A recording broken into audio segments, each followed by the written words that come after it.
Well, as you're thinking about putting out your spring garden, you might be thinking about doing some of that gardening in pots. And one important component of container gardening is actually the potting mix. Now, a lot of them are soilless mixes. They don't contain any soil at all. And today I thought I'd go over just a few of those components. Well, first, if we look down here, you'll see a primary component of most soilless mixes, and that is peat moss. Now, peat moss is actually decomposed organic matter such as marsh plants, and it is a very good source to hold water. It's hard to wet at first, but once it gets wet, it holds water very well. Now, another component that you'll see a lot in mixes is perlite. Now, perlite is an expanded volcanic glass, and it is actually added to the mix to add aeration. It doesn't hold any water. So if you have a mix that tends to stay a little bit too wet, add some more perlite to it, and that will help with drainage.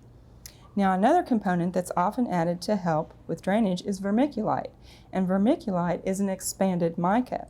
Now, in addition to providing drainage, it also is a good holder of water, so it can provide aeration and water retention. So this is a very good item to put in your soil mix. Now, if we go on back here, we've got another organic component, and this is composted pine bark. You'll see it a lot in mixes that are for nursery containers because it is coarse, it provides good drainage. And finally, a component is sand.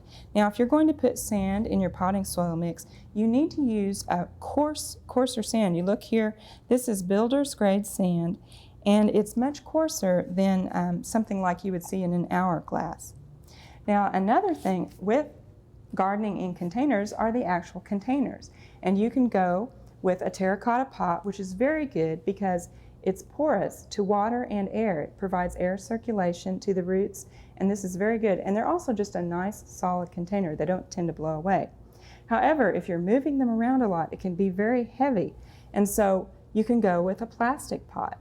Now, plastic pots are good because they're light, and they're not porous to water, so you won't get that water evaporation out of the side of the pot. However, the downside of this is there's no air circulation either, and so there's no air for the roots. And so one of these containers is not better than another, but you need to adjust your watering practices and your soil mix to make amends for that.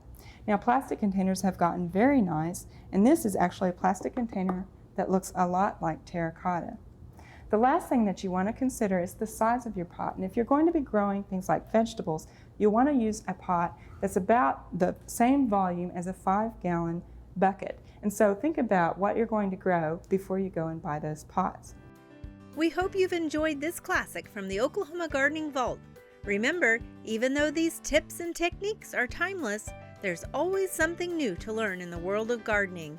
By subscribing to both Oklahoma Gardening and OK Gardening Classics, you'll have access to a wealth of gardening knowledge, both classic and contemporary.